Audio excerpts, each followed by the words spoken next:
participate in someone else's beliefs using her semi-naked body, what does that teach children about consent? So let me ask you this. I mean, the last caller said, look, and pointed out Eurovision. Essentially, there was a lots of things the last caller got wrong, I'm afraid. Gender reassignment is in the equality. I just want to stick to, if I may, Andrew, just one particular part, which was she was saying, look, the non-binary singer in the Eurovision Song Contest. If they are going to be coming across people who say that they are non-binary in the media, in things that they like, the music that they listen to, should children not be taught something? I mean, even if it is, well, some people believe this, but it is, but others do not. Look at it as any other belief. Why is that woman wearing a headscarf? Well, she has this particular set of beliefs. That means she wears a headscarf. I don't share those beliefs, and nor do you. We don't, there's no reason why you can't talk about it as a belief. But it's being taught as fact. In a human rights lesson, age 10, my daughter was read the ABC of equality. And I fully encourage everyone to go to YouTube and listen to a reading of that book, because that is what is being read as fact in primary schools. And it's not just RHSE, it's also throughout the curriculum. It's throughout the curriculum that this is being taught as a fact, and children are being made to participate in those beliefs. That's not something we do in this country. We make people participate in other people's beliefs, and we don't teach beliefs as fact. That is not to say that people are not free to have their own beliefs, but you don't get to teach them in schools as fact to little children. Okay, Andrea, thank you very much for your call. Joe Ashton has been in touch from London. Most parents won't object to teaching basic sex awareness and education to young children, especially in these days of social media, but many are concerned that this is being mixed up with agendas that are as yet untested and unproven.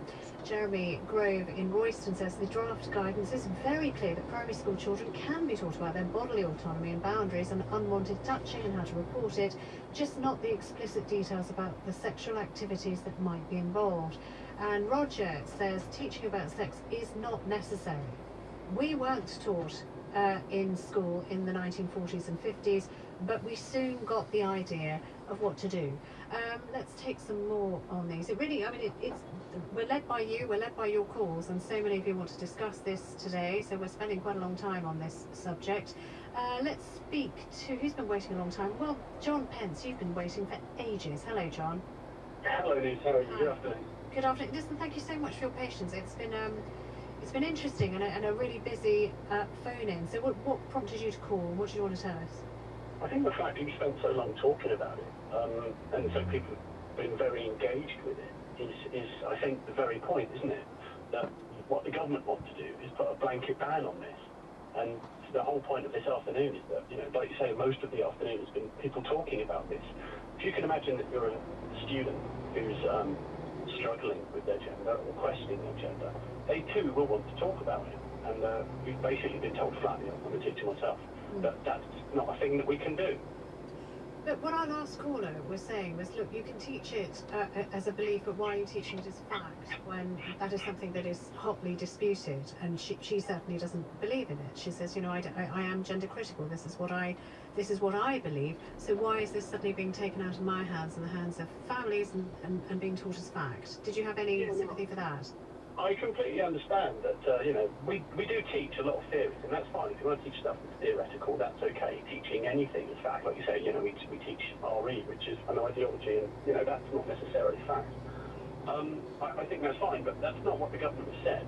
The government have said that they don't want it to be taught, and therefore teachers are not receiving any training. Now, it was Gillian Keegan who came onto the Today Show earlier this week, and she said herself, we won't teach it, but if a student comes up to a lecturer or a teacher and wants to talk about it outside of lessons, that's okay. Well, it's not okay, Gillian, because we've not had the training, we've not had the correct kind of response, we've not had the discussions, and invariably what happens within a tutorial or a PSHE or whatever sort of lesson that you're doing is that it becomes a discussion.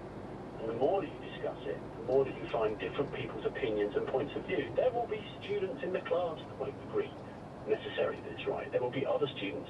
And we will have to deal with that regardless of whether it's banned or not.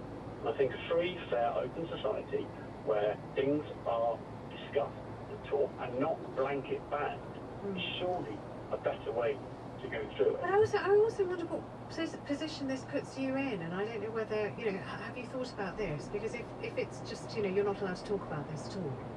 If somebody, I mean, do you have people regularly coming up to talk to you without naming the school or naming, you know, making anyone identifiable in this? But do you have people, you know, who have come up to you in your career saying, look, I'm really confused about this?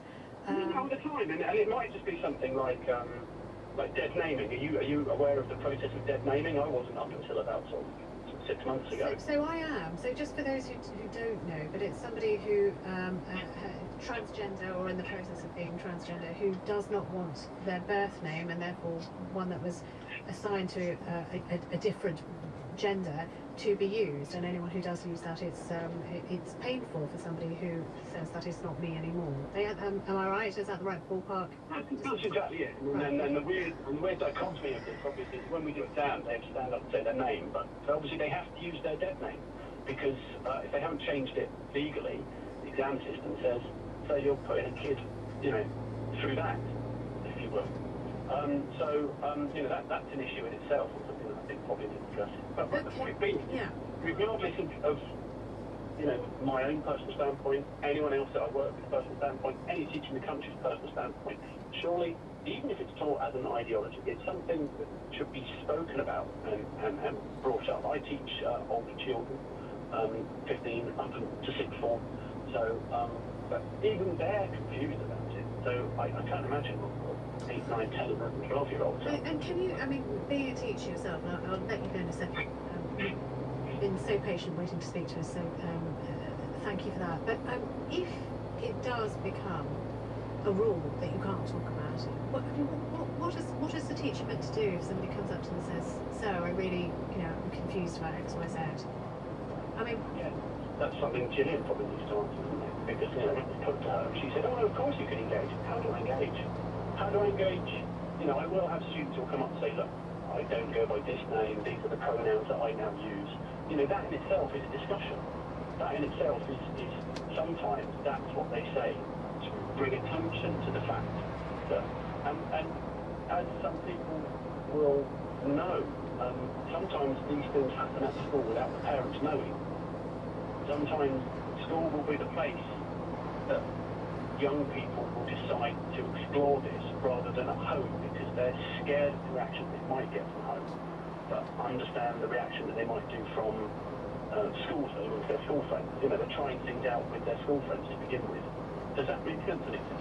No, I hear what you're saying, but you also, you know, hear the fear of some parents who say, you know what, I know my child, I really do, but what I don't want is for them to feel as if, you know, there's any kind of pressure to be a certain way, or the way that they're feeling, which is developing, it falls into this silo of this is who you are and this is what you must be, and that, I think that's one of the fears that's been expressed this afternoon by some people, isn't it? I think that it's absolutely true, and I think you know, I do understand that. I do agree with that. I mean, but, you know, schools are always like that. Schools are always like, this is who you are, this is who you should be. You know, wear this jumper, put this tie on, make sure your socks aren't white. You know, they're always trying to make you something you're not necessarily. And I would suggest that this is actually about having a frank and open discussion about how they are feeling in a very different world, and it's their world they're growing up in as well. Listen, frank and open discussion is what this programme's all about. Thank you very much, John. We're going to take 2 more on this, and then if we have time, I know there are some of you who want to talk about land use and whether solar farms are actually to the detriment of our agricultural food security. If you have anything you want to say about that, we'll try and save a few minutes for you on that. Darren Bailey, calling us from Powys. Hello. Hello, nice to speak to you. Very nice to speak to you too. So, yes, tell me, what moved you to call? I've been a teacher for 20 years, both an RE teacher and a biology teacher, and I found myself in a classroom of 12-year-olds saying things that were so explicit, required by the curriculum, that frankly I've never said in 30 years of marriage, and I couldn't believe just how explicit the things are that I was being required to teach. But as a biology teacher, it was completely different. We teach, obviously, human reproduction, and within the context of biology lesson, inevitably children ask all kinds of questions. questions that lead far beyond what's strictly given in the curriculum.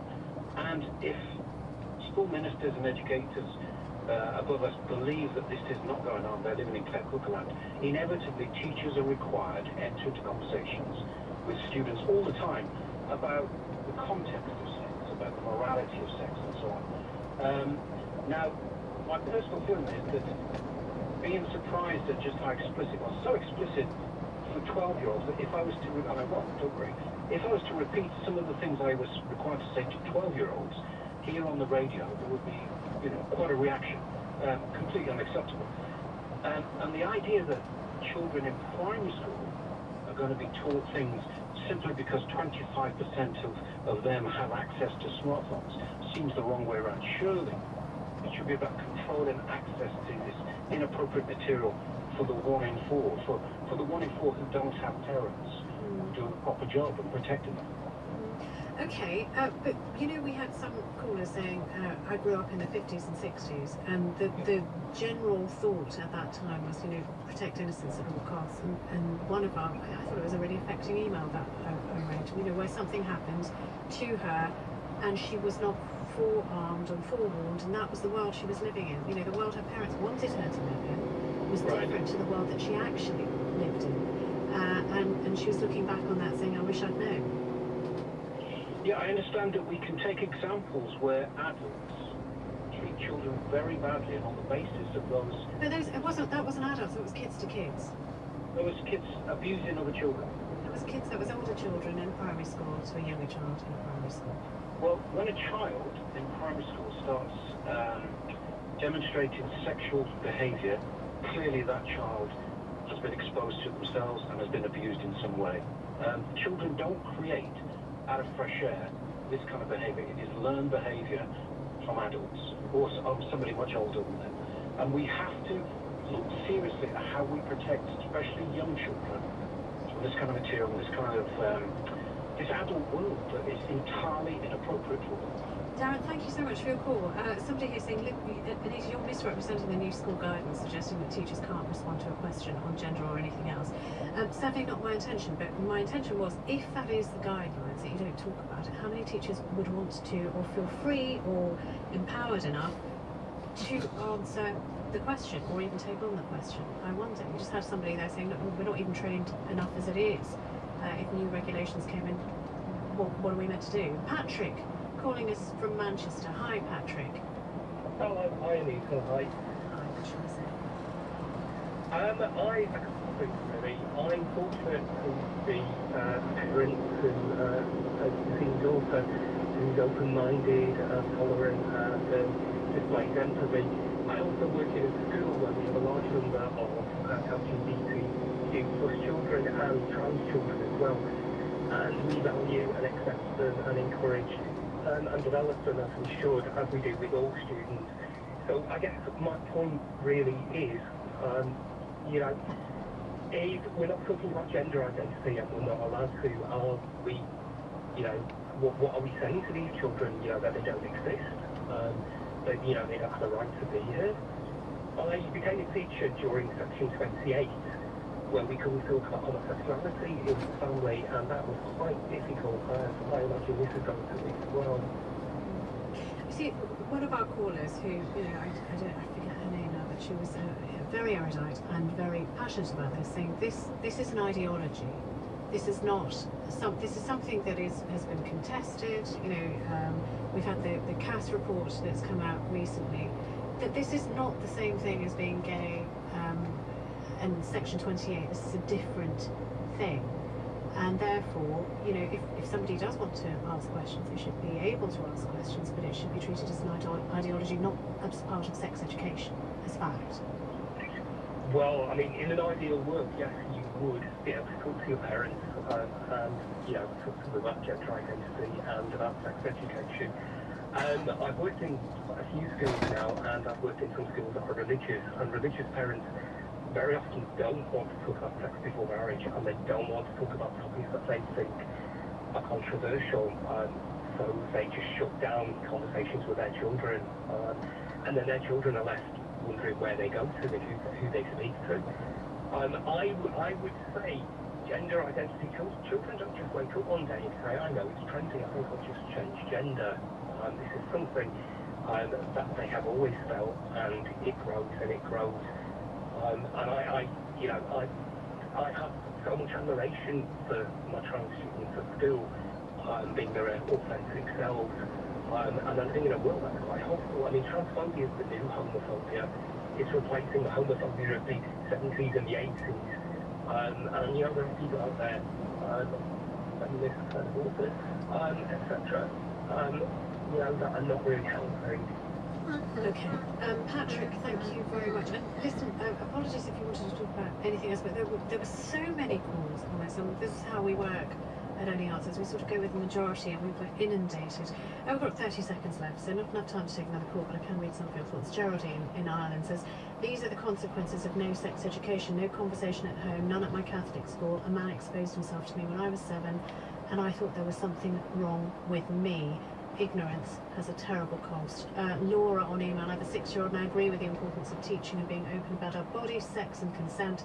Schools are in a position to teach these thoughtfully and sensitively, and I hope the younger generation won't have our shame about it. That is all from us. We'll see you again next week. Till then, goodbye. Thanks, Anita. Any Answers was produced in Cardiff by Gareth Nelson Davis, and the studio manager was Sol Whitney. It was a BBC Audio Wales production for Radio 4. I'm Rajan Datta. Having explored the world, I'm now exploring how we can stop over-tourism, protect destinations and the environment from the negative impacts of travel.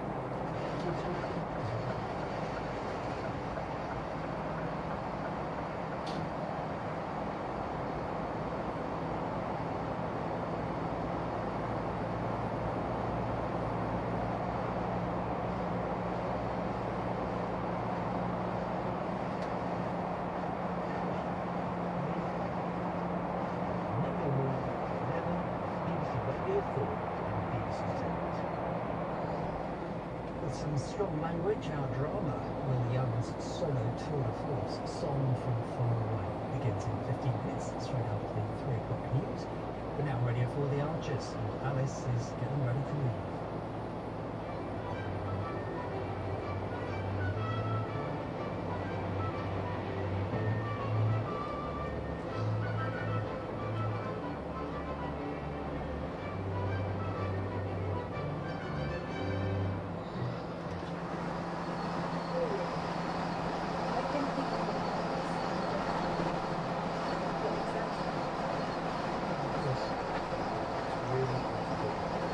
The exams are nearly over. We've only solved this for some time.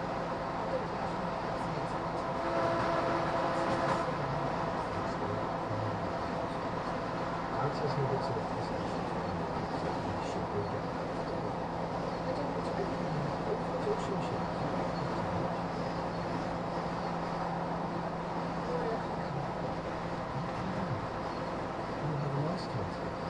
show you the silence.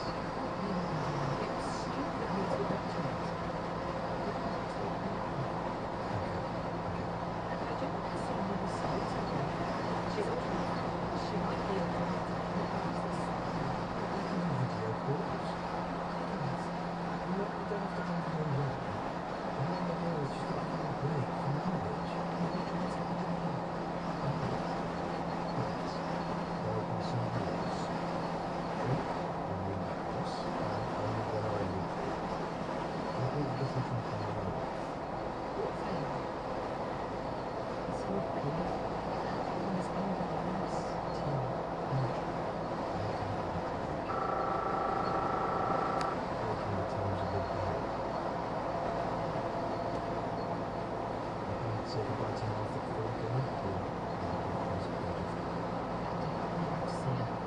Or should I ring Chris? That's a bit time to put right. After that, let's get some fresh air. Do another walk. I was talking to Auntie Lydia. She said, I don't know whether your favourite if you took champion. Sounds like something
didn't even want this dude. You have to look smart for tonight, Mr. Village Celebrity. I love the cake and the stews made for you. And Mum said Oliver got you a bottle of champagne as well. You're living your best life, George Whitney. You won't forget me, so. You're a bear. I doubt it after what Alan posted on the page. What do you mean? What did she put? Have you seen it? Here, wait, I'll get it up.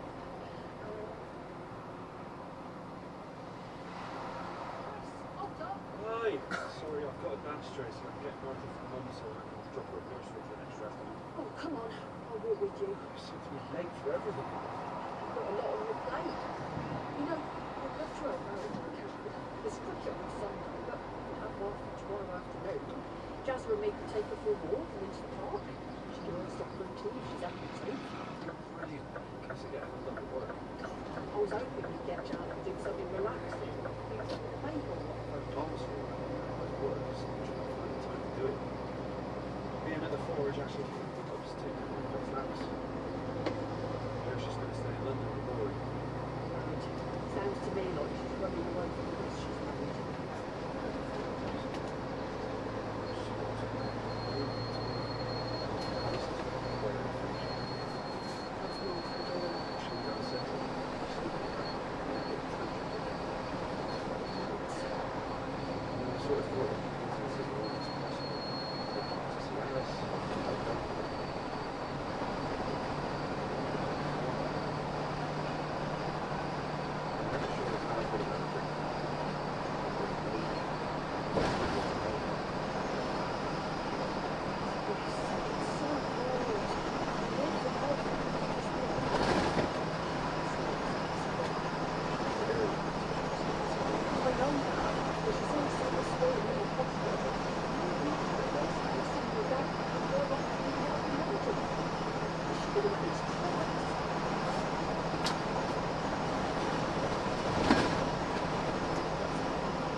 Does stop drinking, what's to say she won't start again, year after year of drab?